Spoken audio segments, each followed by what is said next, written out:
Bueno, el día de hoy vamos a tratar el tema de consideraciones anestésicas en cirugía fetal a cargo de José Luis Meneses, residente de primer año del Departamento de Anestesiología de la Universidad del Valle.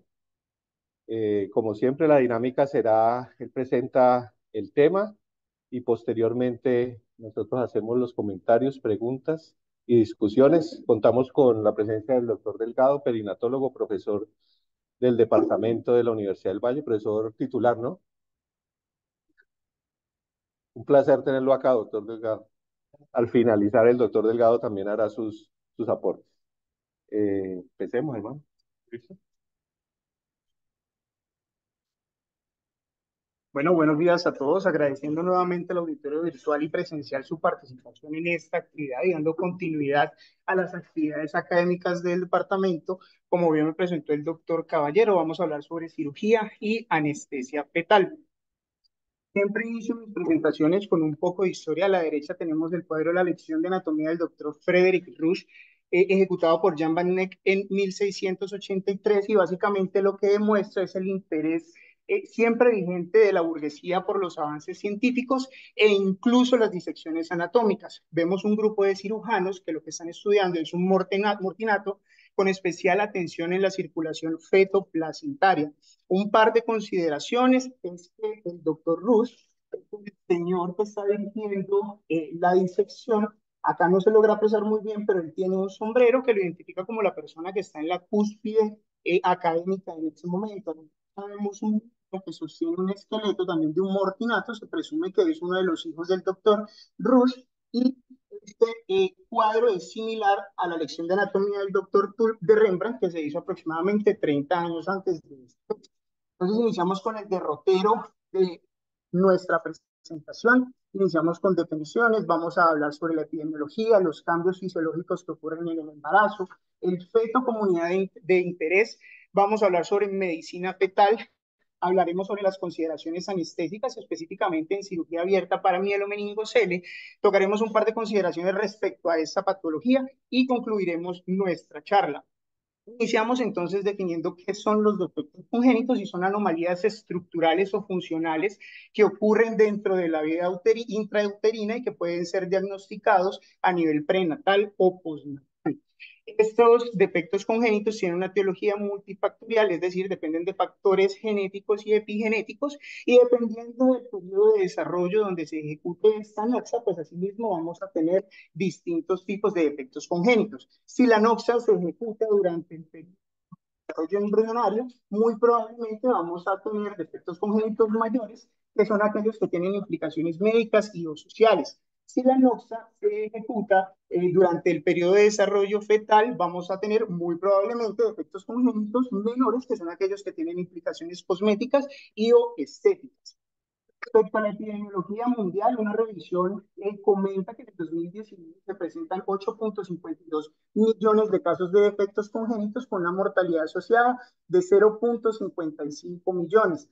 La gran prevalencia de estos casos ocurren en países de bajos y medianos recursos, y las patologías más frecuentes son las anomalías congénitas cardíacas seguidas del defecto del tubo neural y del síndrome de Down. A la derecha tenemos una gráfica clásica de la OMS, que lo que nos muestra es la carga de mortalidad asociada a los defectos congénitos, que está acá en morado, y dependiendo de la mortalidad total que se presente, pues, mismo va a variar la carga de defectos congénitos, desde un 4% en sitios donde la mortalidad fetal es muy elevada y hasta un 30% en sitios donde la mortalidad de menores de 5 años, corrijo, es menos elevada.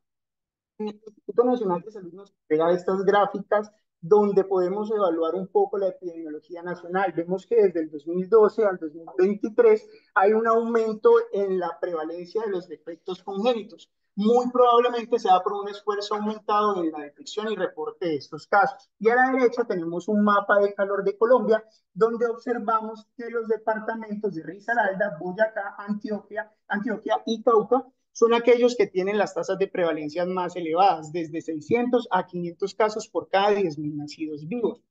Acá mismo vemos dónde se concentra, según el grupo etario, la mayor prevalencia de efectos congénitos. Esto ocurre en el la edad reproductiva de la mujer, en 35 años. Asimismo, las variables demográficas asociadas a los defectos congénitos vemos que ocurre en pacientes que residen en el área urbana y aquellos que no pertenecen a las etnias afrodescendientes e indígenas. Nuevamente, esto puede deberse a temas con acceso a la salud y sobre todo oportunidad de reporte. En la epidemiología mundial vemos que la cardiopatía congénita compleja es la más prevalente hasta el 2024, con 11.5 casos por cada 10.000 nacidos vivos. Y de nuestro interés, los defectos del tubo neural ocurren en 3.2 por cada 10.000 nacidos vivos. Respecto a la mortalidad nacional, vemos que desde el 2014 al 2023 hay una tendencia en la disminución de esta, con 24.500 casos reportados en 2023 y con una carga asociada a las malformaciones congénitas del 2.6%. Pasamos entonces ahora a la sección de cambios fisiológicos del embarazo. Iniciamos con el sistema hematológico. A medida que avanza el embarazo, vemos que hay un aumento de la bulimia total, de la redundancia expresa un aumento de los volúmenes plasmáticos, sin un cambio significativo en el hematocrito. Esto nos va a condicionar una anemia dilucional. Y a la derecha tenemos una tabla que nos compara pacientes embarazadas versus no embarazadas. Básicamente, la conclusión de esta tabla es que los factores protrombóticos tienen niveles séricos más aumentados y actividad funcional mucho más aumentada a medida que pasa el embarazo. Y los factores antitrombóticos van a tener niveles séricos disminuidos, así mismo como su actividad funcional. Entonces, en ese orden de ideas, nosotros podríamos concluir que el embarazo es un estado hipervolémico y protrombótico cuya única finalidad es prepararse para la pérdida sanguínea esperada en el parto.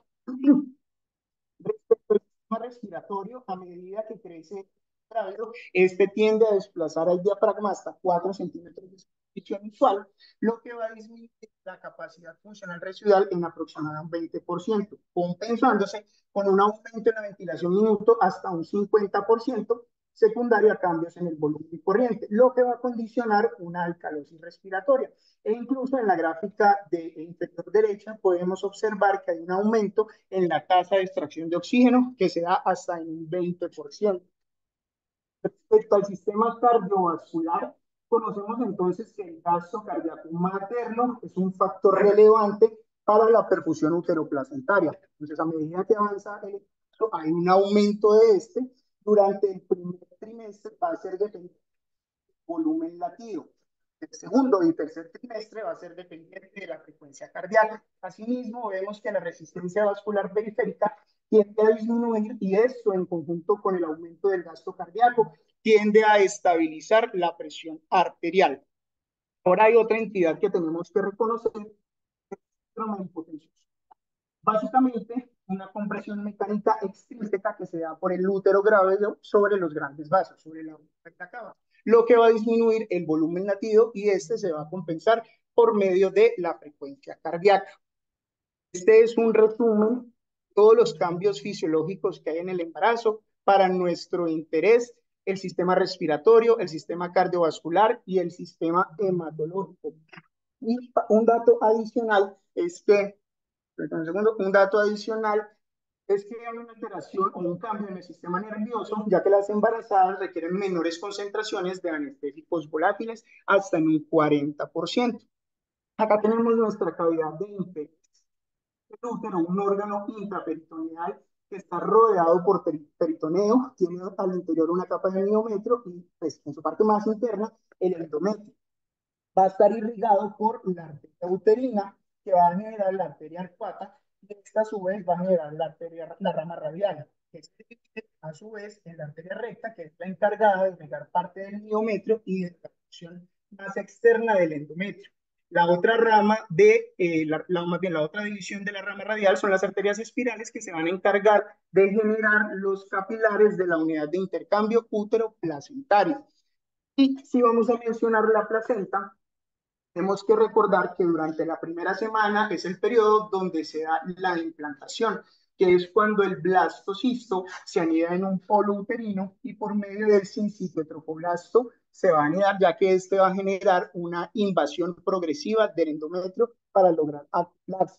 La invasión del sincito tropoblasto va a aumentar, este va a tender Y en el momento en que esas vacuolas se rodean de citotrofoblasto, se forman las vellosidades coriales primarias. Estas vellosidades coriales primarias, al rodearse de tejido conectivo, se forman las vellosidades coriales secundarias. Y lo que determina que estas se tornen terciarias es la aparición de las arterias espirales. Estamos hablando de placentación, deben haber dos fenómenos relevantes para esto. Primero, la invasión de trofoblasto a las arterias espirales para poder generar una remodelación, aumentar su diámetro y tornarlos como vasos de mayor capacitancia y menor resistencia, para que el flujo materno llegue con más facilidad a los espacios intervellosos y se pueda dar el intercambio materno-fetal.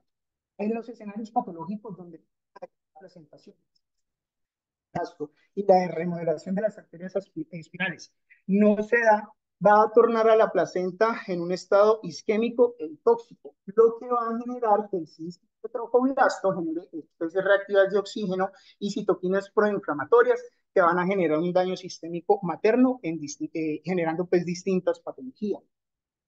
Respecto a las funciones de la placenta, ya sabemos que es el órgano base de transferencia materno-fetal, sin embargo, esta también cumple otras funciones como lo es la termorregulación, el metabolismo de ciertas biomoléculas, cumple función inmunitaria y también función endocrina, genera la HCG, que es la encargada de sostener el embarazo durante las semanas.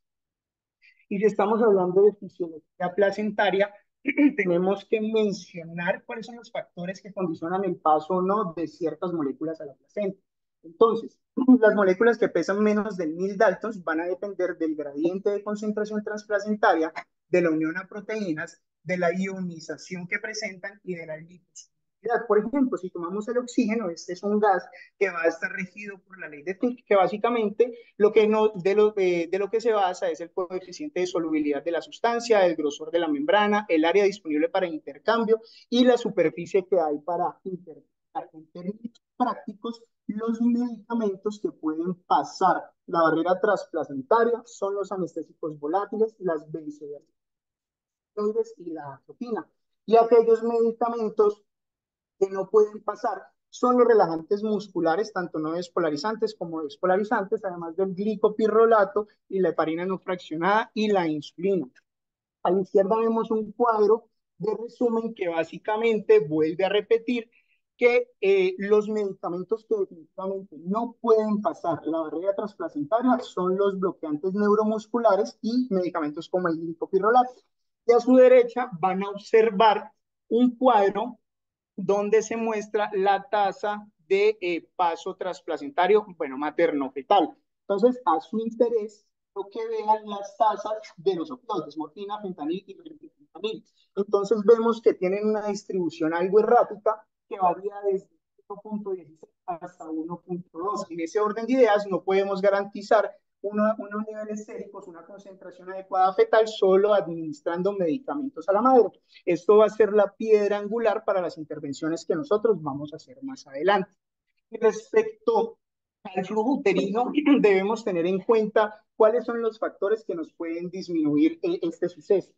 Entonces, una disminución de la presión arterial uterina causada por una simpatectomía, una hemorragia o una hipovolemia, un aumento de la presión venosa uterina causada por contracciones uterinas, un aumento de la resistencia vascular uterina causada por catecolaminas, tanto endógenas como exógenas nos van a disminuir el flujo placentario, uterino. En ese orden de ideas, son eventos que son manejables por el anestesiólogo de turno.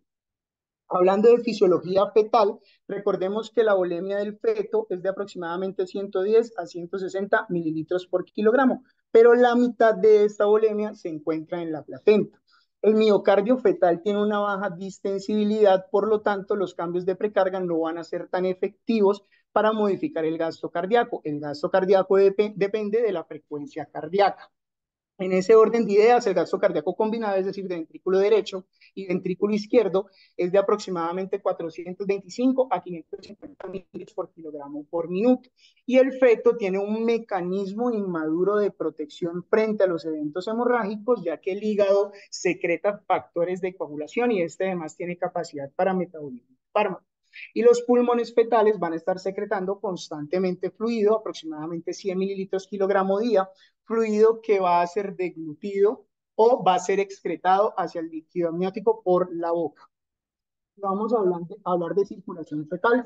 Recordemos que la sangre materna rica en oxígeno llega a la placenta y por medio de la vena umbilical ingresa al feto, que por el ductus venoso se evita la circulación intrahepática, se llega a la aurícula derecha y por medio del foramen oval pasamos a la aurícula izquierda. De esta viajamos al ventrículo izquierdo y de ahí viaja hacia la aorta ascendente irrigando estructuras superiores. Sin embargo, la sangre que no pasa por el foramen oval va a pasar al ventrículo derecho, a la arteria pulmonar y se va a encontrar con la resistencia elevada propia del circuito pulmonar. En ese orden de ideas, por medio del ductus arterioso, pasa a la aorta descendente, llegando a la circulación sistémica y por último a las arterias umbilicales, donde retorna a la placenta para hacer nuevamente el intercambio gaseoso y de demás sustancias.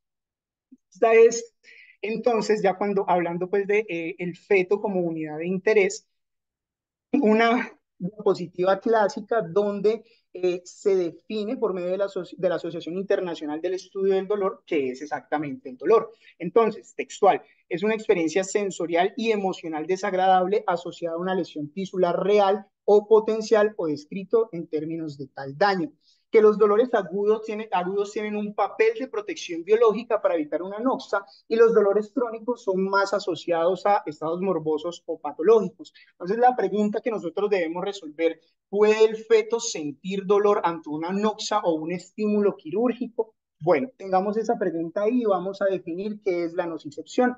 La nocicepción básicamente es el proceso en el cual los estímulos dolorosos, sean térmicos, mecánicos o químicos, son detectados por una subpoblación de nervios periféricos específicos llamados nociceptores y por medio de un circuito neuronal va a ser transducido y transmitido a centros superiores. Entonces, para nosotros hablar de nocicepción debemos tener primero la presencia de un circuito neuronal y segundo la funcionalidad de este.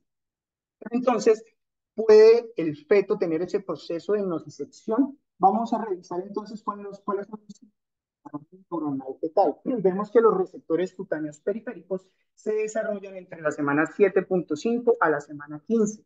En la médula espinal se van a generar neuronas asociadas a la nocicepción aproximadamente en la semana 19. Las aferencias talámicas de centros corticales y subcorticales se van a generar en aproximadamente la semana 20 y 24 de gestación y van a existir los primeros esbozos de función cortical entre la semana 20 y 30, donde se pueden generar potenciales evocados somatosensoriales y también va a haber evidencia de los periodos de vigía y sueño en el feto. Entonces, el comunicado del Colegio Americano de Obstetras y Ginecólogos dice que antes de la semana 24 y 25 el feto no tiene la capacidad de experimentar dolor. Sin embargo, ellos hacen la acotación de que el uso de la analgesia o la anestesia fetal no solo corresponde al objetivo de prevenir el dolor, sino que también no tiene como objetivo inmovilizar al feto y evitar la noxa o más bien la respuesta de estrés fisiológico que se genera a los distintos estímulos quirúrgicos y que eso tiene consecuencias a largo plazo. El Colegio Real de Ginecólogos y Obstetras también menciona algo similar, es que los fetos no tienen conciencia del dolor hasta antes de las 26 semanas, hasta antes de las 26 semanas de gestación y son muy claros en decir en que si se va a realizar un procedimiento diagnóstico o terapéutico a las 24 semanas o después de esta, debe considerarse fuertemente el uso de la analgesia fetal. Acá les presento uno de los primeros artículos que hablaba sobre los efectos del dolor en los neonatos y en el feto. Se presentó en 1987 y el grupo de Anand expone una serie de argumentos sobre este tema. Primero, que entre la semana 12 y 16 de gestación hay presencia de sustancia P y sus receptores en el sistema nervioso central, molécula que está relacionada con los procesos de dolor. En los neonatos pretérminos que van a ser llevados a intubación, este procedimiento elicita una respuesta hemodinámica. Va a haber un aumento de la presión arterial y de la presión intracraneana. Y en aquellos neonatos que están bajo pretérminos, que están bajo ventilación mecánica, las intervenciones de fisioterapia, como lo es la succión endotraqueal, genera aumentos significativos de epinefrina y de norepinefrina. E incluso el autor comenta que en neonatos prematuros de menos de 30 semanas a estímulos dolorosos hay una gesticulación particular. Lo que ellos concluyen en realidad es que muy probablemente los fetos y los neonatos pretérminos no tengan la capacidad de experimentar el dolor como lo hacen los infantes de más edad o los adultos. Sin embargo, son muy claros en que hay evidencia de que la actividad nociceptiva genera una forma de estrés fisiológico y tal vez psicológico que tiene consecuencias a largo plazo. Entonces, realmente existen respuestas bioquímicas a las noxas. En 1999 se publica este artículo que lo que quiere ver es en el contexto de las transfusiones fetales y dependiendo de los sitios anatómicos de intervención en el feto, cuál es la respuesta bioquímica que se necesita. Entonces, tenemos en un grupo fetos a los cuales se les realiza una punción en la vena umbilical que no está inervada y otros fetos a los cuales se les realiza punción en la vena hepática transgrediente del abdomen fetal, que esta sí está inervada. Y lo que se quiere comparar es cómo es la respuesta de niveles de noradrenalina antes y después del procedimiento.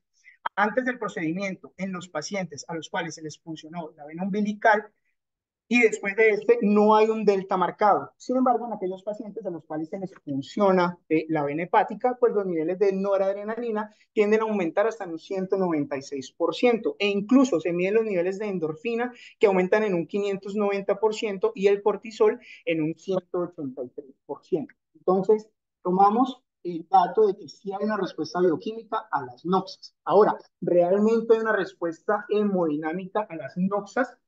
Tenemos también 28 fetos a los cuales se le hacen 14 procedimientos invasivos y 14 a los cuales se le hacen procedimientos invasivos, con una edad gestacional de 18 a 36 semanas. Y lo que se quiere medir son los cambios hemodinámicos reflejados en el índice de la arteria cerebral media, que básicamente es un reflejo de la disminución de la resistencia vascular. Entonces, los pacientes control son aquellos a los que no se les hacen procedimientos invasivos, vemos que no hay un cambio del índice de pulsatividad. Sin embargo, aquellos pacientes a los cuales se transgrede el abdomen o el tórax fetal, sí hay una disminución del índice de pulsatividad de la arteria cerebral media. En ese orden de ideas, esto es consecuente con la respuesta típica de los mamíferos que ocurren en las situaciones de estrés o de hipoxia, donde se prefiere perfundir ciertos órganos privilegiados, como lo es el cerebro, y acá lo vemos reflejado. Sin embargo, ¿qué podemos hacer entonces para atenuar esas respuestas bioquímicas? Pues en este estudio clínico, donde en un contexto de cierre de ductus arterioso persistente se quiere ver cuál es el efecto de fentanil en esa respuesta bioquímica.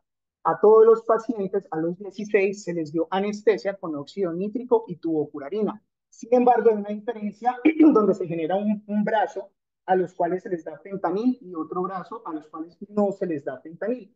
Y lo que se quiere medir cuál es el delta de ciertas sustancias, como lo es la glucosa, el lactato, el piruvato, antes del procedimiento, inmediatamente después del procedimiento, a las 6, 12 y 24 horas. Revisamos el brazo, donde no se utilizó el fentanil, vemos que el delta de cambio, o el delta o el cambio de estas moléculas es mucho más grande en contraste con el brazo donde se utilizó fentanil. E incluso cuando nosotros revisamos los efectos adversos que ocurren en el brazo donde no se utilizó fentanil, vemos que estos pacientes requieren mayor soporte ventilatorio, hay mayores episodios de bradicardia, hipotensión, acidosis metabólica y hemorragia intraventricular. Entonces, vemos que los opioides pueden afectar esta respuesta bioquímica. Nosotros nos vamos a apropiar del comunicado del Comité de Fetos y Recién Nacidos de la Academia Americana de Pediatría, que básicamente dice que la prevención y el tratamiento en neonatos preternos y en fetos no solo es importante para evitar las consecuencias de la respuesta de estrés a los distintos estímulos de noxa o quirúrgicos, sino que es entonces vamos a quedarnos con ese consenso. Respecto a la historia, en 1962 se da el primer reporte de caso clínico descrito por Laili, una mujer en su cuarta gestación con evidencia de títulos anticuerpos anti-D en un rango de 1/128 a sus 32 semanas de embarazo y bajo anestesia local, se inserta una aguja tubo calibre 16 en la cavidad amniótica. Posteriormente, con otra aguja, a partir de esta, se avanza a la cavidad abdominal y por medio de un catéter epidural se administraron 100 mililitros de glóbulos rojos O negativo. El paciente tuvo, el procedimiento se hizo adecuadamente, satisfactoriamente. En el momento del nacimiento, el paciente tuvo una evolución algo tórpida, pues por la anemia que presentaba. Sin embargo, a las 4 semanas fue dado de alta sin consideraciones adicionales. Este es otro de los primeros de las intervenciones fetales in útero. Este es el artículo original, se los presento en 1981, después de una adecuada preparación y práctica en modelos animales. La primera cirugía humana fetal se realizó en la Universidad de California, en San Francisco. Se expone el caso de una mujer de 18 años, primigrávida, con un útero pequeño y oligohidramnio severo, con un feto de 21 semanas de gestación, con hidronefrosis severa que requería ureterostomías bilaterales para así evitar el daño subsecuente a los riñones y a los pulmones. El procedimiento se realiza con éxito, sin embargo, en el momento del nacimiento, a las 35 semanas, se realiza una cesárea, es necesario hacerla, ya y se obtiene un niño de 2.300 gramos con complicaciones, como lo es el síndrome de dificultad respiratoria, por lo que, debido a sus pulmones hipoplásicos, fallece. Entonces, ya hablando de medicina fetal,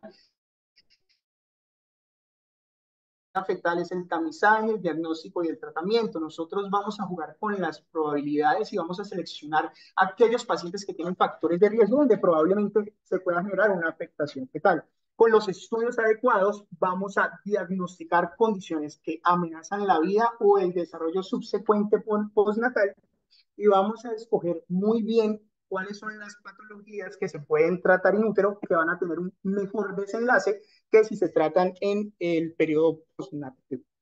Para poder pasar entonces del diagnóstico prenatal a la terapia fetal, se debe conocer la historia natural de la enfermedad, todas las ciencias básicas que están detrás de esa enfermedad, conocer muy bien el modelo animal de enfermedad fetal, cuál es la evolución de esta y el pronóstico de la propia patología, para así poder hablar de un tratamiento. De la terapia fetal, no solo existen los procedimientos invasivos como es la cirugía fetal, que puede ser guiada por ecografía o por fetoscopio, que son mínimamente invasivas, o las cirugías fetales que pueden ser abiertas, sino que existen terapias médicas que se dan, por ejemplo, para generar madurez pulmonar, tratar arritmias o tratar infecciones. Entonces acá presento el primer consenso que se da en 1982, donde un grupo de expertos se reúne y determina cuáles son los criterios para realizar una cirugía fetal. Primero, que la lesión fetal sea diagnosticada con precisión, que tenga una progresión previsible y bien conocida, que se excluyan condiciones amenazantes, que el riesgo materno para la intervención sea realmente bajo, que hayan estudios animales, que el procedimiento se haga en centros especializados y que haya un acceso fácil a la atención durante el perioperatorio, incluso en el seguimiento posterior. Nosotros podemos actualizar y resumir esos criterios para cirugía fetal en estos tres pilares. Primero, se debe realizar un efecto con característica normal. Segundo, el diagnóstico debe ser acertado y aislado de una anomalía que pueda generar muerte, discapacidad o daño irreversible. La intervención quirúrgica debe permitir el desarrollo de la gestación con normalidad. Todos estos tres pilares basados en la seguridad materna. En caso tal de que alguno de estos procedimientos condicione la salud o la vida de la madre, pues no es viable realizarlos.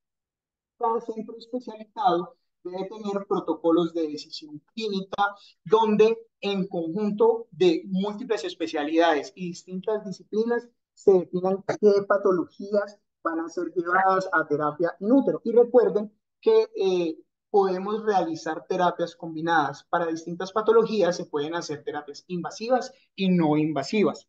Y las secuelas, pues, que se quieren prevenir a grandes rasgos son la anemia, policitemia, las secuelas neurológicas, la hipoplasia pulmonar, el daño renal, la insuficiencia cardíaca o la muerte fetal. Hablando entonces de cirugía fetal, vamos a hablar de los tres grandes grupos de cirugía fetal. Iniciamos con el procedimiento ex útero intraparto, que es aquel procedimiento diseñado para mantener el intercambio materno-fetal a través de la placenta para asegurar la vía aérea y poder tratar patologías que nos pueden condicionar una asfixia neonatal. Entonces, tenemos dos grupos grandes de indicaciones para realizar este tipo de cirugías. El éxito de la vía aérea, que son patologías que nos van a comprimir, valga la redundancia, esta zona anatómica de manera extrínseca e intrínseca, como lo son ocasionadas por el teratoma cervical, el bocio o la atresia laringea. Y el resección que va a estar indicado en patologías intratorácicas que también nos van a alterar la vía aérea, como son aquellas como el cisto broncogénico, el tumor torácico mediastinal, el teratoma sacrococcígeo. Pasando al segundo grupo de intervenciones, está la cirugía fetal mínimamente invasiva que puede ser de manera ecográfica, indicada para patologías como la uropatía obstructiva, el derrame pleural, la cardiopatía congénita y la gastrosquisis. Por medio de una guía ecográfica, básicamente lo que va a hacer el cirujano es realizar cordocentesis, evacuaciones, shunts o inserción de dilatadores. Pero estos procedimientos mínimamente invasivos también se pueden hacer por fetoscopio.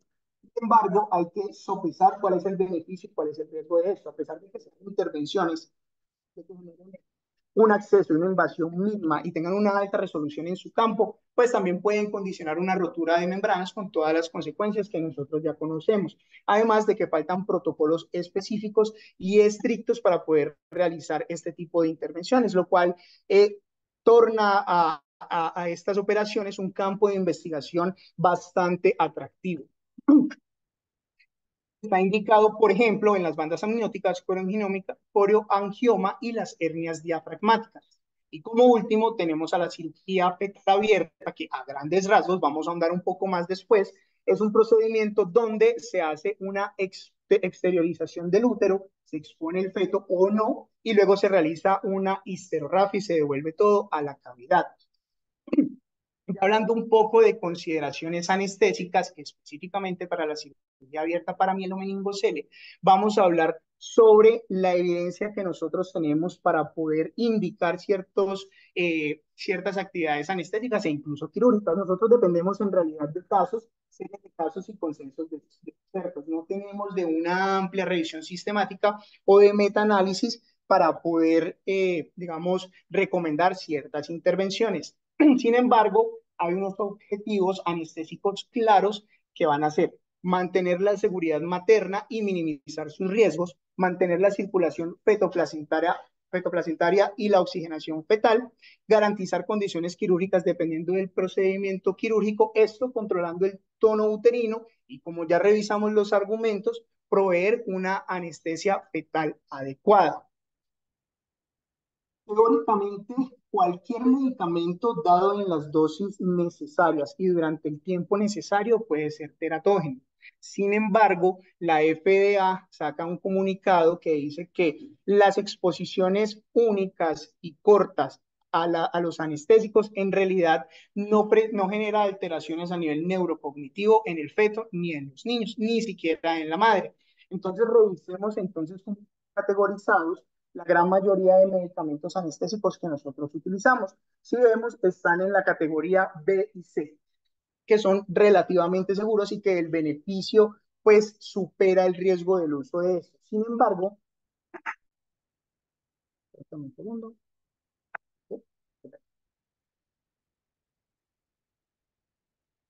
Sin embargo, las benzodiazepinas sí tienen una clasificación D, ya que estas condicionan el que se genere paladar hendido básicamente en los fetos. Entonces, hay un comunicado en conjunto de la Sociedad Americana de Anestesiólogos y el Colegio Americano de Ginecólogos y Obstetras, donde dice que no hay evidencia inútero de la exposición humana, de que la exposición humana a anestésicos o sedativos alteren el desarrollo fetal y que incluso en los modelos animales exposiciones menores a 3 horas no afectan el desarrollo tampoco y que si definitivamente los beneficios de esta cirugía o cualquier otra cirugía sobrepasa los riesgos, pues hay que realizar la intervención. Pasamos a la parte de la valoración anestésica. Entonces, Todo centro que haga este tipo de intervenciones debe tener un comité materno-fetal integrado por las distintas especialidades y disciplinas para poder dar un manejo integral. El lema básicamente es que el feto debe ser tratado como un paciente más, no como un objeto. Respecto a la valoración preanestésica, vamos a tener en cuenta los factores tanto maternos como fetales. En los factores maternos vamos a revisar muy bien la historia clínica, los antecedentes quirúrgicos, obstétricos y anestésicos. El examen físico va a estar enfocado en la vía aérea, el sistema cardiopulmonar y la columna. Los laboratorios prequirúrgicos deben ser efectivos, deben ser guiados por los hallazgos que encuentra el examen físico o por las patologías propias de la paciente. No hay que sobrepasarse y de realizarse una hemoclasificación y reserva según el procedimiento que vamos a realizar.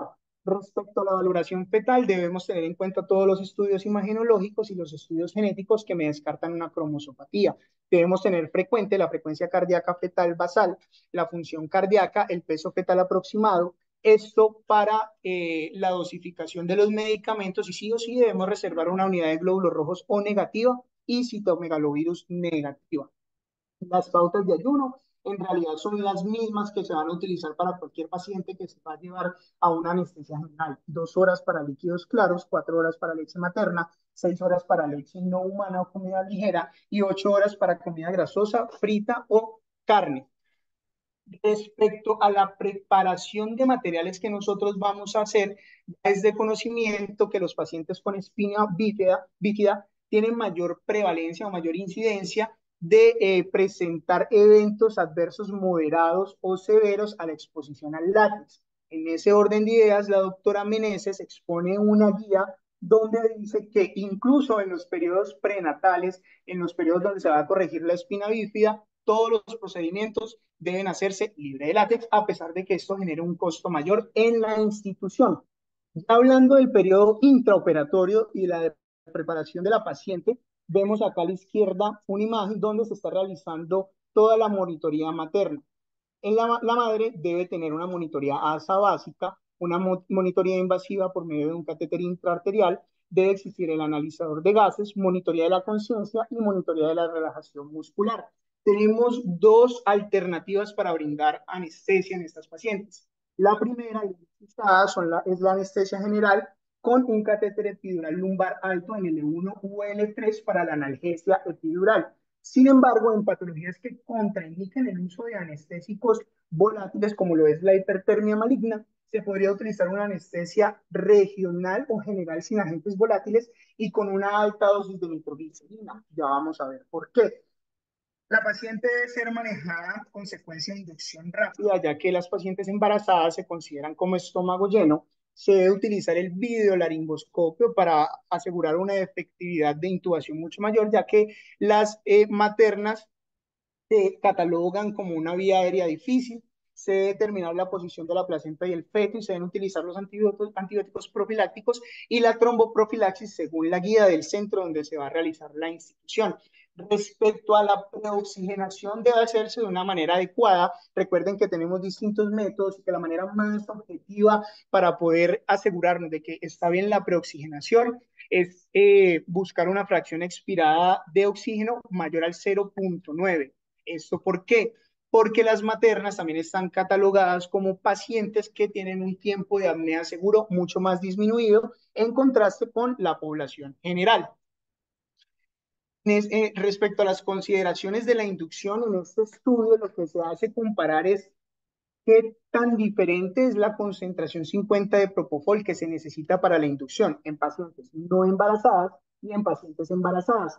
Y la conclusión es que definitivamente no se necesitan concentraciones mayores en embarazadas. Eso es importante tenerlo en cuenta porque no debemos alterar mucho la hemodinámica de la madre, porque recuerden que el flujo placentario depende de la hemodinamia de la madre. Entonces, acá, pues me voy a tomar un pequeño atrevimiento con los cirujanos y voy a intentar resumir cuáles son los pasos de todo el procedimiento. Primero, se realiza una incisión transversa en el abdomen inferior para exponer el útero. Segundo, se manipula el feto bajo ultrasonido para lograr posicionar el defecto y poder encontrar un campo quirúrgico adecuado. Se realiza una histerotomía de 4 a 6 centímetros para poder exponer esa lesión el grupo de neurocirugía entra y repara el mielomeningocele, debe estar presente el uso de la amioinfusión para prevenir la compresión del cordón y posteriormente se retorna al feto a cavidad, se realiza la histerografia y se realiza el cierre de planos. Entonces, para efectos de análisis, los momentos más esenciales de esta intervención quirúrgica es primero la laparotomía y la histerotomía, luego la exposición del feto y por último el retorno a cavidad del feto y la histerografia. Entonces, después de la inducción va a empezar el silencio quirúrgico y luego vamos a pasar al momento de la parotomía e histerotomía. Nuestro objetivo es el mantenimiento de la anestesia y la técnica que más se usa en la actualidad es la SIVA, es decir, la anestesia intravenosa suplemental, que básicamente es una anestesia balanceada por paso. Entonces, justo después de la inducción, vamos a utilizar una TIVA con propofol y remifentanil a un sitio efecto que considere el anestesiólogo, esperar el tiempo quirúrgico y en el momento en el que se haga la incisión vamos a generar la apertura de los anestésicos volátiles que pueden ser sevoflurano y desflurano, preferiblemente el desflurano por su rápida titulabilidad y efectos, a una concentración de 1 a 1.5 cam. Esto nos va a ayudar, uno, a mantener la anestesia y dos, a generar la relajación uterina, que si ustedes recuerdan es uno de los objetivos que nosotros debemos realizar como anestesiólogos.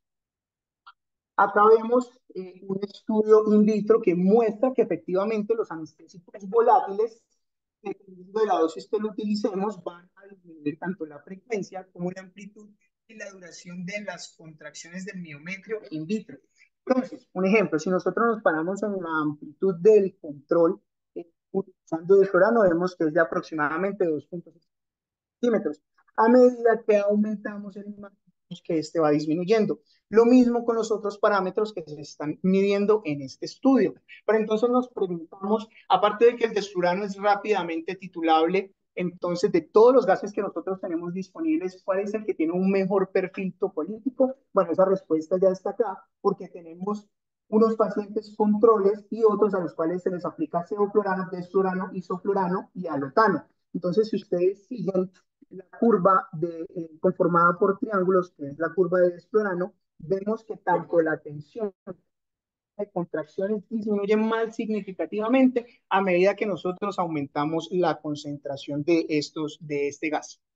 Entonces, la conclusión es que el desflurano es rápidamente titulable y es el que tiene un mejor perfil topolítico.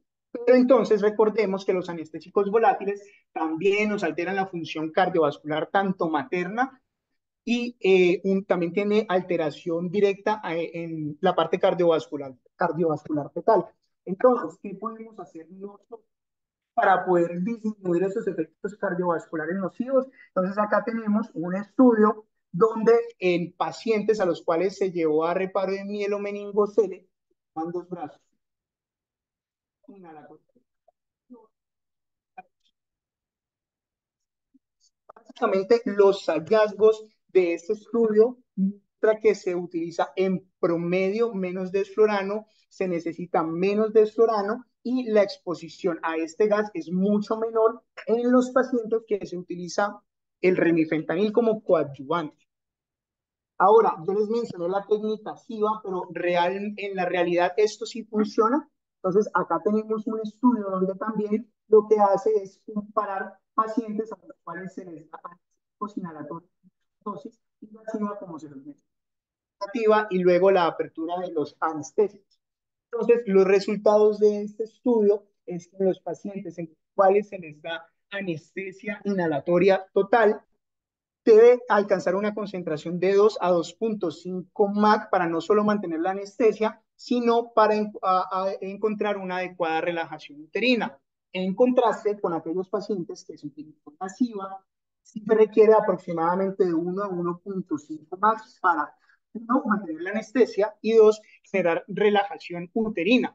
Y que incluso en esos pacientes en los cuales se utilizó la SIVA, vemos que hay menor necesidad de intervenciones fetales para tratar las alteraciones cardiovasculares. Si comparamos el promedio, se necesitó en el grupo de SIVA un 22% versus 61% de intervenciones en el grupo de anestesiología.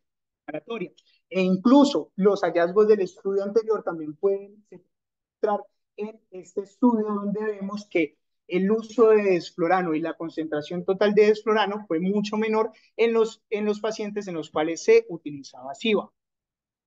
Ahora, respecto a la relajación uterina, no solo para presentar un campo quirúrgico adecuado al cirujano, sino porque el no uso de esto me va a disminuir el cambio de gases, la perfusión del cordón umbilical y me va a condicionar una hipoxia fetal y acidosis.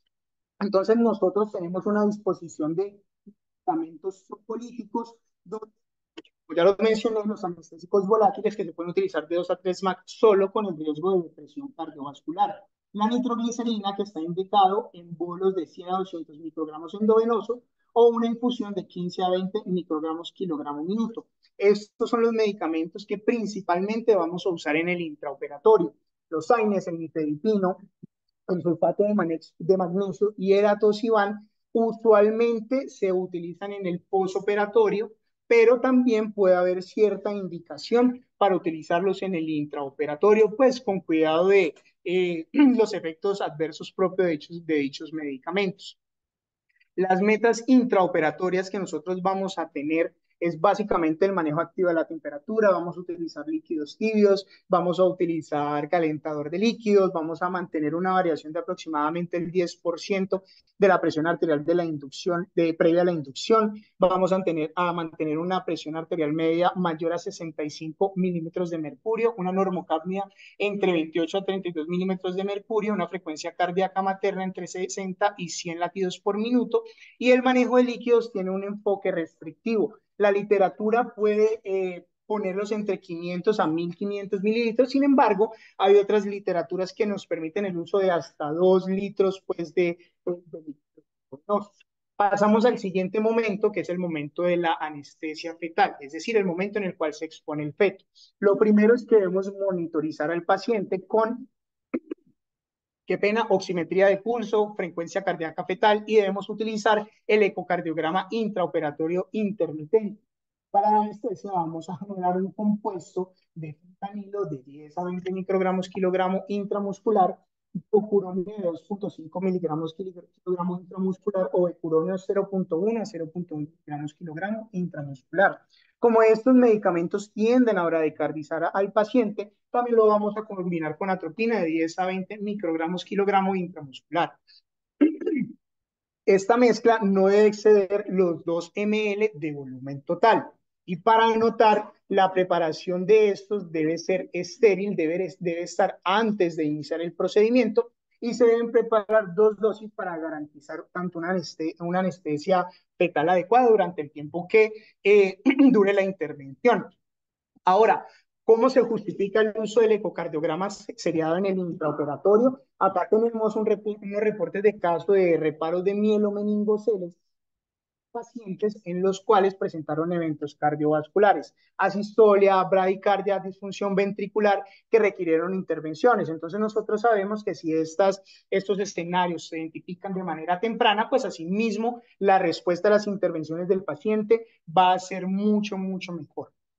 Ya pensando en la finalización del procedimiento, donde se retorna a cavidad el feto y se realiza la histerografia, debemos tener en cuenta ciertas consideraciones. Primero, debemos prevenir las náuseas, el vómito posoperatorio para evitar la dehiscencia uterina. También debemos evitar la hipotermia. La extubación debe realizarse despierta con un monitor de relajación. Se debe activar la analgesia epidural en el momento de la histerografia, se debe utilizar los medicamentos tocolíticos y se debe realizar un monitoreo tocodinamométrico entre las 2 y 24 horas postoperatorio. Entonces, ¿cuáles son los errores que potencialmente pueden ocurrir en este tipo de intervenciones? Primero, que haya una falla para preservar la perfusión uteroplacentaria, que no se mantenga la relajación uterina, que no se monitorice el feto, que no se traten las hemorragias uterinas o las hemorragias maternas.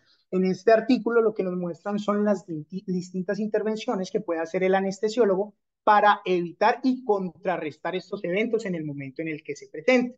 E incluso este artículo nos muestra cuáles son las causas de estrés fetal o de estrés fetal y los categoriza dependiendo del sitio donde se presenten. Entonces pueden ser preplacentarios, que pueden estar ocasionados por hipoxemia materna, hipotensión materna, incremento del tono uterino, y asimismo nos da las estrategias que nosotros debemos utilizar para contrarrestar eso, como el aumento de la FIO2, desplazar un poco el útero, utilizar vasopresores o aumentar la concentración de anestésicos volátiles o administrar agentes topolíticos. En caso tal de que haya una abrupción de placenta, se debe realizar un parto y luego pensar en una resucitación postnatal si el feto es viable. Y los factores, o más bien las causas de distrés fetal postplacentarios, básicamente va a ser una compresión del cordón umbilical, el cual se puede solucionar reposicionando el feto o generando una infusión o una amnioinfusión. Y si hay una disfunción cardíaca, pues entonces nosotros ya debemos pensar en maniobras de reanimación, como el uso de medicamentos, el uso de masaje cardíaco, y debemos recordar pues que la bradicardia fetal está por debajo de 100 latidos por minuto. Si definitivamente el paciente no responde tanto a las maniobras de reanimación directa como a las medicamentosas, pues hay que pensar en un parto emergente y ver si es posible la reanimación postnatal. Entonces yo les mencioné que había que utilizar tocolíticos para evitar el trabajo de parto pretérmino después de este tipo de intervenciones. Sin embargo, ¿qué medicamento es el que vamos a utilizar? Los AINES, el nifedipino, vamos a utilizar el sulfato de magnesio o el atosiban. Entonces, en este artículo, los quieren solucionar esta duda. Se dividen dos grupos a los cuales se le hizo un reparo de mielomeningocele entre el 2010 y el 2015 en el Centro de Diagnóstico Fetal de Zúrich. Entonces, al grupo 1, como agente tocolítico, se utilizó sulfato de magnesio en las concentraciones indicadas por la guía institucional. Y en el grupo 2 se utilizó atosiban. Entonces, lo que ellos evalúan, lo que ellos evalúan es eh, lo que ellos evalúan es la tasa de eventos de separación de las membranas coreamnóticas, el parto pretérmino, la ruptura de membranas fetales pretérmino y los partos antes de las 3 semanas de realizada la intervención. Entonces, nosotros analizamos el grupo 1 de sulfato de magnesio y el grupo 2 de atosiban, vemos que en realidad no hay diferencia en estos eventos. Sin embargo, el estudio es muy claro en decir que el uso de sulfato de magnesio puede que tenga un perfil no tan seguro. ¿Por qué? Porque el sulfato de magnesio puede generar edema pulmonar, porque las pacientes van a generar alteraciones hidroelectrolíticas como lo es la hipocalcemia y en todo este grupo, en las 15 pacientes, se requirió corrección de estos trastornos hidroelectrolíticos. Además de que el uso del sulfato de magnesio va a condicionar una letargia e incluso en una de las pacientes se presentó un bloqueo AB de tercer grado que se asocia a las alteraciones hidroelectrolíticas por el uso de este medicamento y requirió estancia e intervención inútil. En contraste con el grupo 2 de atosiban, no hay reportes de eventos adversos en estas 15 pacientes. Entonces, en realidad, la elección sería utilizar atosiban no por su perfil tocolítico, sino por el perfil de seguridad que le puede generar a la materna. Respecto al protocolo de analgesia epidural, se debe utilizar el protocolo del centro pues, que se vaya a realizar. Acá yo les presento las mezclas que nosotros utilizamos en el Hospital Universitario del Valle para la analgesia epidural, donde básicamente se utilizan infusiones con bupivacaína al 0.125% o 0.1, adicionándole fentanil a 1 microgramos mililitro. También se puede utilizar levobupivacaína al 0.12 más fentanil o 1 microgramo ml. Lo ideal es que la analgesia sea controlada por la paciente con o sin infusión continua. Si es sin infusión, se pueden utilizar bolos de 8 a 12 mililitros con un intervalo de bloqueo de 10 a 20 minutos. Si es con infusión, se debe utilizar de 4 a 8 mililitros hora. Se deben utilizar bolos de rescate de 5 a 8 mililitros con un intervalo de bloqueo de 10 a 15 minutos. Entonces, la analgesia epidural solo nos ayuda a controlar el dolor e influyendo en el estado de bienestar de la materna. Pues no, ¿por qué? Porque hay un estudio en primates donde se toman 6 primates y lo que se hace es evaluar, dependiendo del tipo de esquema analgésico de opioides, cómo es la cómo son los niveles séricos de oxitocina, porque se presume que los estados de estrés generan un aumento sérico de la oxitocina. Entonces, tenemos dos grupos en el cual se utilizaron bolos de morfina después de la intervención, 5 miligramos cada 12 horas. Y otro grupo donde se utilizaron infusiones de 1 miligramo horas durante los 3 días posteriores a la intervención. Entonces, si nosotros comparamos los niveles séricos de oxitocina en el grupo de morfina intermitente, vemos que es mucho mayor si lo contrastamos con el grupo de la infusión. Y si valoramos también la presencia de contracciones en 1 hora en los pacientes que utiliza, en los primates que se utilizó morfina intermitente, vemos que es relativamente mayor a aquellos primates en los cuales se utilizó la infusión de morfina. Entonces, el tener un buen protocolo de analgesia epidural me va a también prevenir el parto pretérmino. Las metas posoperatorias básicamente que debemos tener en cuenta es la monitorización uterina continua, la topolisis, la analgesia epidural, la valoración fetal posoperatoria y las complicaciones. Respecto a las consideraciones adicionales, nuevamente el régimen topolítico debe mantenerse de 24 a 48 horas, se debe utilizar claramente la analgesia epidural y debe realizarse una cesárea programada idealmente hasta las 37 semanas. Como otra consideración es que el uso del sulfato de magnesio va a potenciar el efecto de los bloqueadores neuromusculares y que los estimulantes beta-2 adrenérgicos como el fenoterol y la terbutalina tienden a estar relegados o son una última medida ya que generan hipotensión arterial, taquicardia y arritmia, particularmente en pacientes que fueron anestesiadas. Entonces, si nosotros vamos a hablar de control operatorio,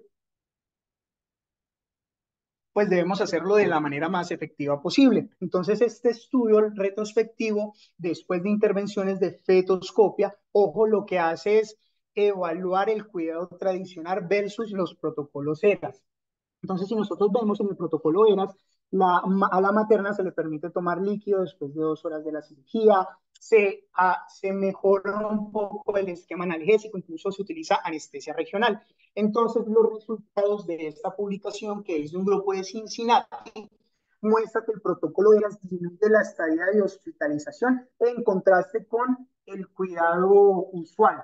Y que incluso las complicaciones pulmonares, como lo es la hipoxemia, caracterizada por una saturación periférica de oxígeno menor al 94%, ocurre en menor medida en el protocolo ERAS y que incluso hay menos complicaciones en pacientes en los cuales se ejecuta este protocolo y que, pues, como ya lo mencioné, el tiempo de ingesta total es mucho menos disminuido y además la cantidad de sulfato de magnesio también está disminuido en los pacientes a los cuales se les aplicó el protocolo ERAS. Y es realmente importante protocolizar todo esto. ¿Por qué? Porque es que las maternas se pueden presentar complicaciones de hasta el 12% en las intervenciones de reparo de mielomeningocele, sea abierta o fetoscópica.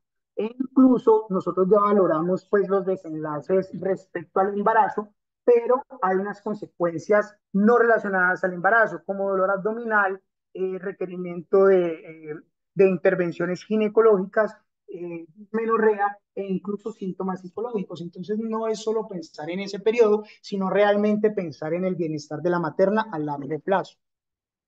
Mencionemos un poco de mielomeningocele. Básicamente es un defecto del tubo neural caracterizado por un canal espinal abierto con exposición de los elementos neurales. Su etiología es multifactorial, requiere factores ambientales, genéticos y metabólicos, y el déficit motor y sensitivo depende del nivel de la lesión. 57% de los neonatos con lesiones L5 tendrán movilidad independiente, sin embargo, las lesiones entre L1 y L3 no lo serán.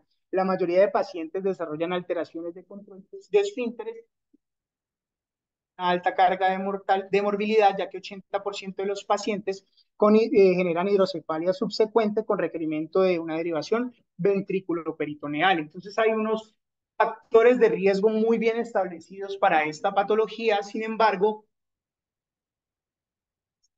el factor que toma más fuerza es el déficit de folato, porque tiene que ver pues con la formación de los elementos del tubo neural.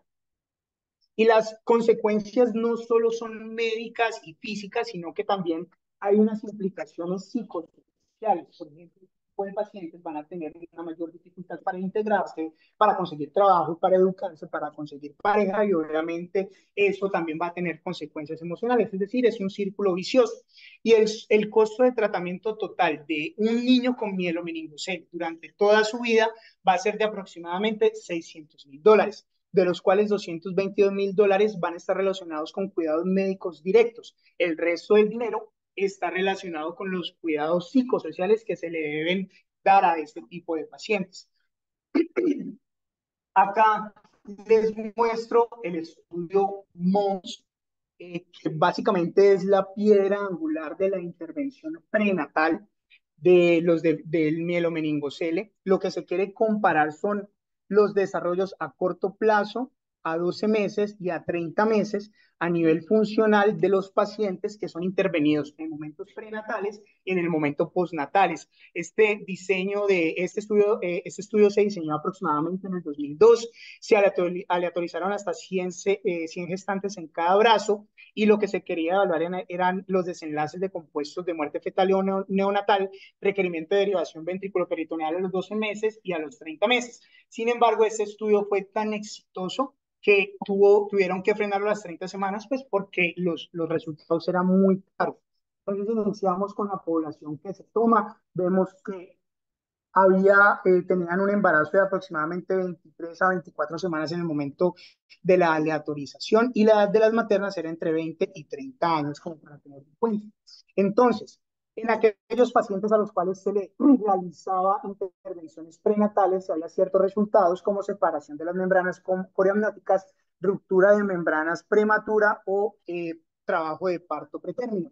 E incluso en las pacientes que se les realizaba este tipo de intervención, pues había dehiscencia en el sitio de intervención. Pero lo realmente relevante son los resultados de los niños a los 12 meses. Entonces vemos que si comparamos el grupo de los pacientes a los cuales se intervino de manera prenatal, solo el 40% requirió una derivación ventrículo-peritoneal versus un 82% del grupo postnatal.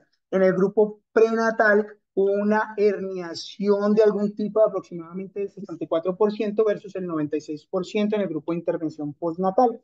Y a los 30 meses vemos que los pacientes caminan de manera independiente en el grupo prenatal son de aproximadamente el 42% versus el 21% en el grupo de intervención postnatal.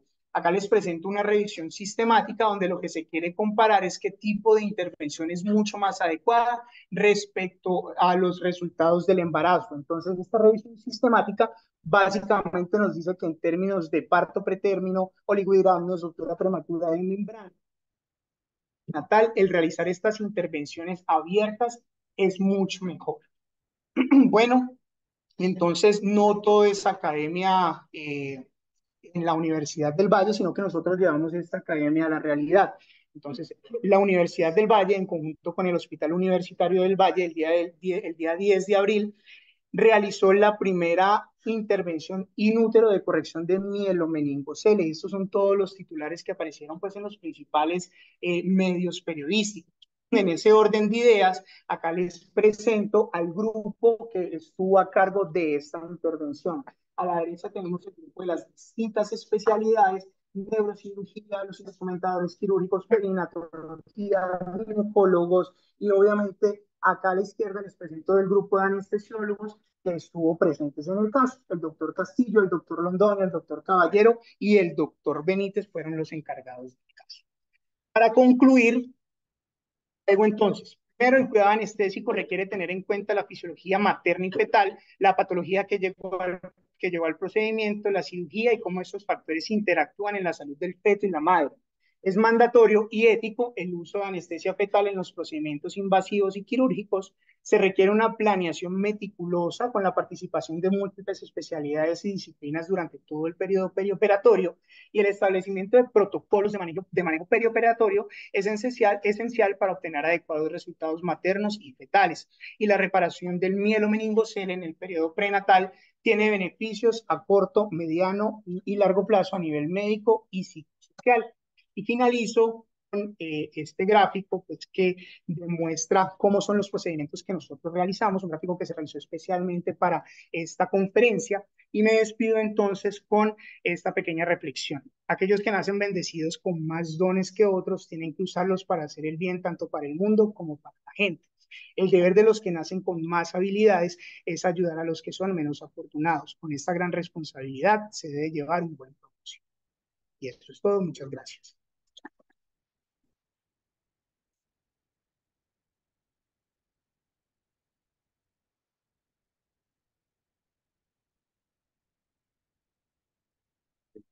Una revisión al día en el tema. Eh, Empecemos la ronda de comentarios. De pronto el doctor Delgado quiera aportar, que yo sé que es ocupado. Sí, sí, no, no, ven acá para que se oiga, profe.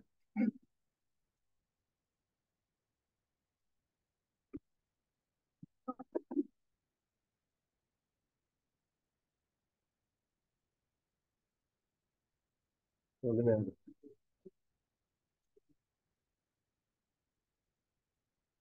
Bueno, del dicho al hecho, ¿no? O sea,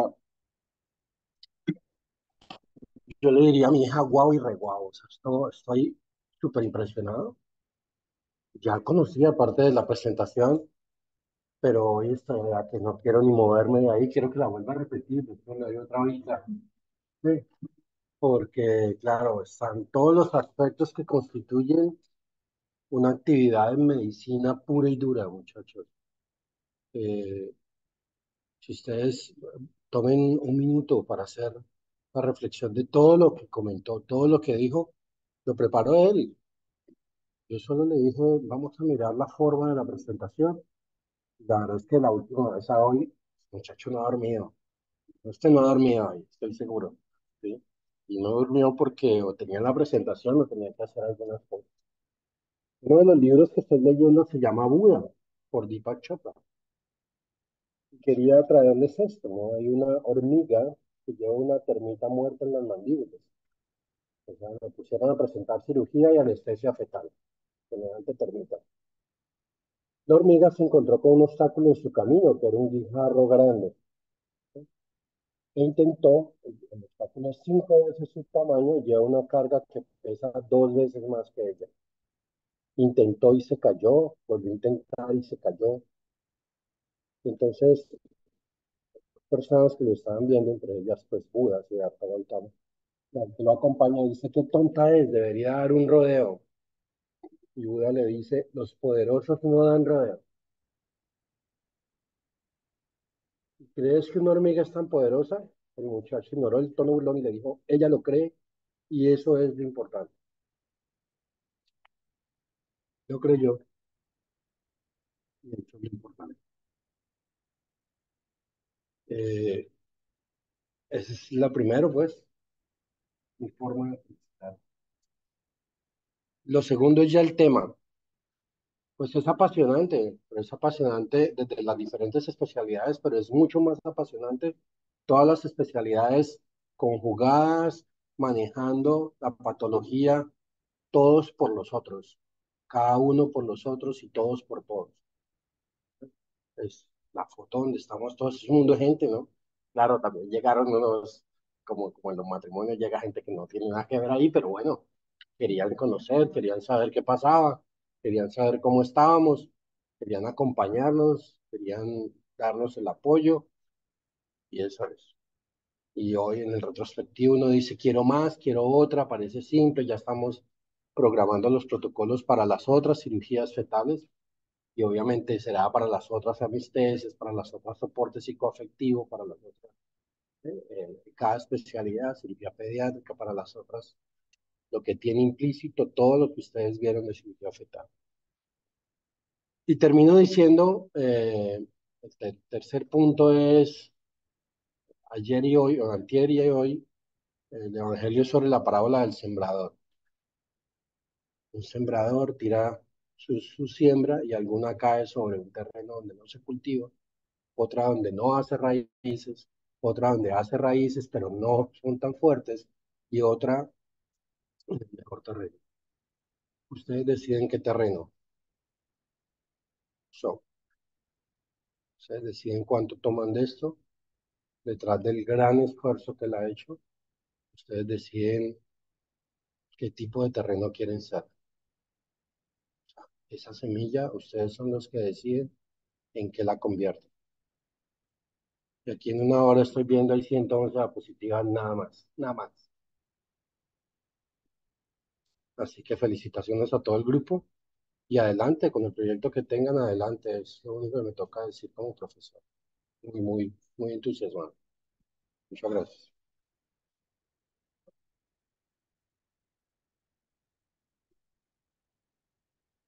Bueno, iremos a ver si hay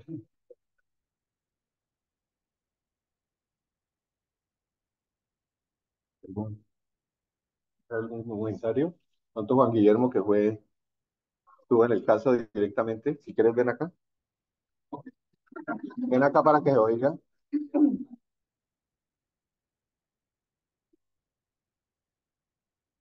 Bueno, no, felicitar a José principalmente. Pareció una presentación excelente, manejó y abordó el tema de la manera más adecuada. Habíamos revisado el tema, entonces conocí algunas cosas y pues muy feliz de que estos procedimientos, como lo decía previamente, se puedan realizar en el hospital. El hospital constantemente está en crecimiento y cada vez tenemos la oportunidad de acceder nosotros como residentes y la comunidad como sociedad a procedimientos avanzados, que el fin de esto es pues que esta misma sociedad pues se beneficie de ello. Eh, Como todo es un proceso que se debe ir puliendo y que se debe ir estableciendo, como dijo el doctor Delgado, protocolos claros para poder establecer pasos concisos en el desarrollo de estas actividades. Esperamos que se realicen más cirugías fetales acá en el hospital, posiblemente vaya a ser así, y que todos podamos estar involucrados de una u otra manera y en unos años podamos ser un centro de referencia en este tipo de procedimientos, en la institución. Gracias. Muy bien. ¿Uno tiene otro comentario? ¿Preguntas? No, pues felicitarlo. También estuve en el proceso de preparar la charla con Juan Guillermo. Eh, eh,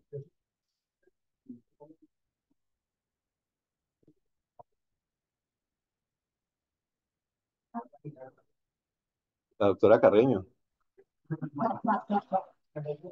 La jefe, el jefe residente acabó de hablar, ahora la antigua jefe residente es que ya está a 2 meses de salir.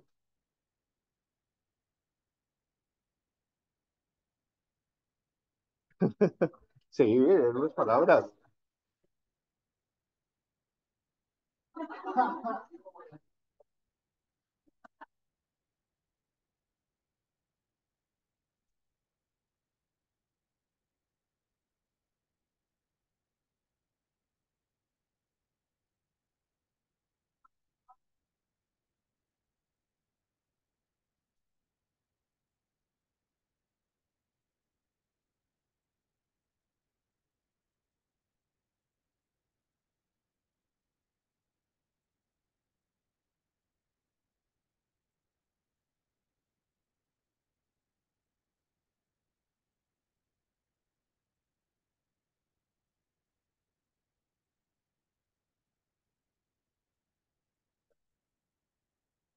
No, para terminar, este se demuestra que si organizamos cirugías de alta complejidad, tienen un buen término, buen desarrollo dentro del hospital. Estamos, yo creo que cada vez más preparados para seguir con este tipo de retos desde el punto de vista clínico, médico y perioperatorio. Eh, Esperamos que se sigan desarrollando conjuntamente. El grupo está muy establecido en la cabeza del doctor Delgado de perinatología y el neurocirujano y el doctor, ahorita también se metió cirugía pediátrica con el doctor Figueroa, o sea que se vienen desarrollo de casos bien interesantes. Yo creo que ya lo tenemos muy protocolizado. La otra es tener nuestra experiencia, me parece interesante y en su momento en el siguiente caso la posibilidad de dar la anestesia SIVA porque el caso de puntual que se habló fue anestesia general balanceada, pero me parece bien interesante en el momento ideal del inhalado y teniendo todos los beneficios de la actividad asociada en los puntos en que no es necesario el inhalado.